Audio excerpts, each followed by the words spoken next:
On se retrouve pour poursuivre notre plongée dans les grands discours qui ont marqué le XXe siècle.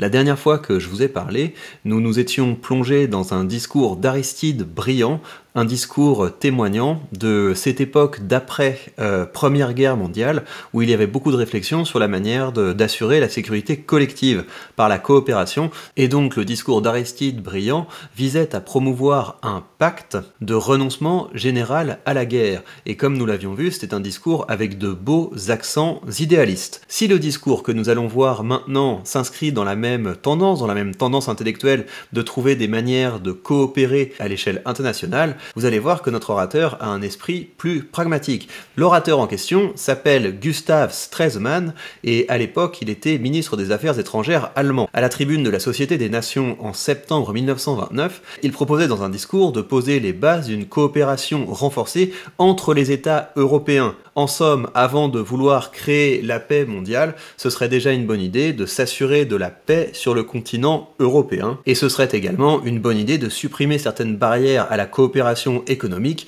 d'un autre temps. Et je vous laisse maintenant apprécier la prose de notre orateur. Je passe maintenant à la question de la nouvelle forme à donner aux relations entre les États européens. Il est vrai que c'est là une question qui n'intéresse pas directement la Société des Nations, parce que celle-ci a un caractère d'universalité et ce n'est pas vers elle que nous devons tourner nos regards pour la solution de cette question. Mais la question dont je parle intéresse directement le monde entier parce qu'elle affecte la situation économique mondiale. Il y a beaucoup de gens qui se refusent de prime abord à discuter de cette question. Ce sont les pessimistes de parti pris qui déclarent irréalisable toute idée qui sort des sentiers battus et rebattus.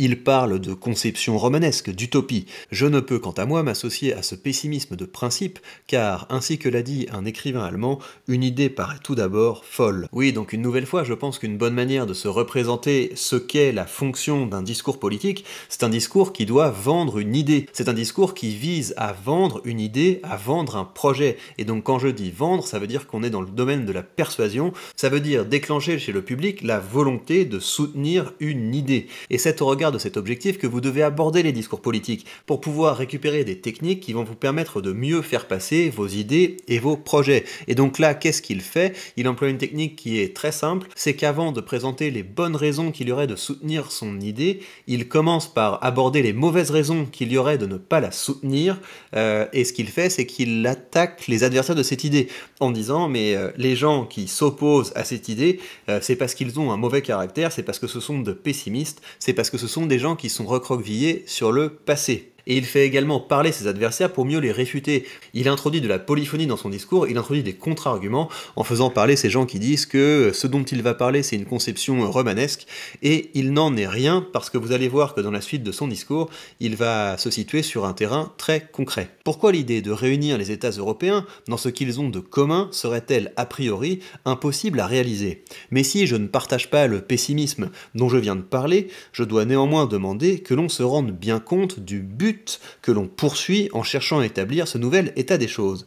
Je me déclare nettement opposé à toute idée politique impliquant une tendance quelconque dirigée contre d'autres continents. Je ne suis pas non plus partisan d'une autarcie économique de l'Europe, mais il y a, à mon avis, beaucoup de tâches qu'une telle construction pourrait mener à bien.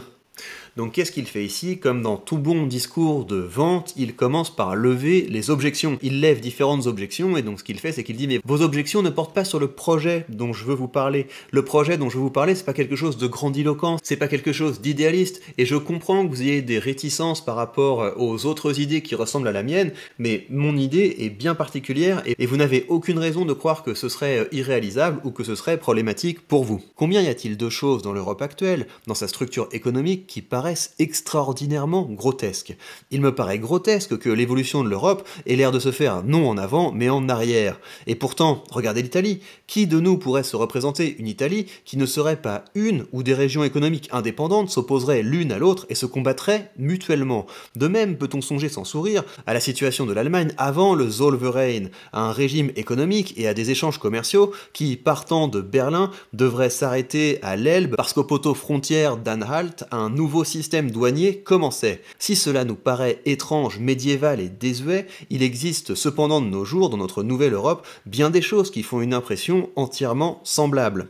Et donc là, qu'est-ce qu'il fait? Il utilise une analogie. Il utilise une analogie pour mieux faire accepter son idée. Effectivement, à l'époque à laquelle il parle, l'idée d'une Europe plus intégrée, l'idée d'une Europe où c'est plus facile de circuler pour les marchandises et pour les personnes, paraît absolument irréalisable parce que les gens n'ont connu que des petites frontières nationales. Il essaie de rendre cette idée concevable et acceptable en expliquant qu'aujourd'hui on ne peut se représenter l'Italie ou l'Allemagne que comme des États unifiés, alors que pendant longtemps ça a été de plus petites provinces avec chacune leur système, avec chacune leurs frontières. Le traité de Versailles a créé un grand nombre d'États nouveaux. Je ne veux pas discuter cette question du point de vue politique, car mes vues politiques sur le traité de Versailles sont connues. Mais en me plaçant au point de vue économique, je tiens à souligner que si l'on a créé de grands nombres d'États nouveaux, on a entièrement négligé de les intégrer dans la structure économique de l'Europe.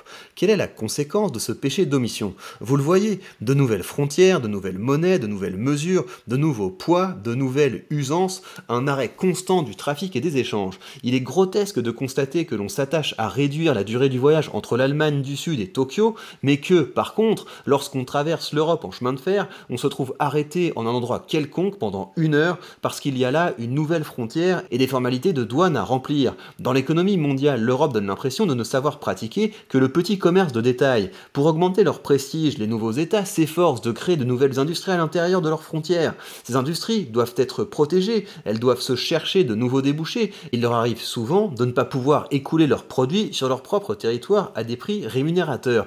Où sont la monnaie européenne, le timbre-poste européen qu'il nous faudrait? Tous ces particularismes dont l'existence est due à des raisons de prestige national ne sont-ils pas périmés et ne font-ils pas le plus grand tort à notre continent, non seulement dans les rapports entre pays européens, mais dans les rapports de l'Europe avec les autres continents qui éprouvent plus de peine à s'adapter à cet état de choses que les Européens, bien que petit à petit ces derniers se trouvent eux-mêmes dans un grand embarras. La rationalisation de la production et du commerce en Europe profiterait non seulement aux concurrents européens, mais encore aux exportateurs des autres continents. Et ce qui est intéressant, c'est que beaucoup des choses que Gustav Stresemann présentait dans son discours comme des choses qui seraient utiles, mais pour lesquelles les esprits ne sont pas prêts, sont finalement advenues après le choc de la Seconde Guerre mondiale. Mais Gustav Stresemann n'a pas pu les voir apparaître parce que quelques semaines après ce discours, il est mort d'une attaque cérébrale, et de toute façon, très rapidement après son discours, le monde a été plongé dans une profonde crise économique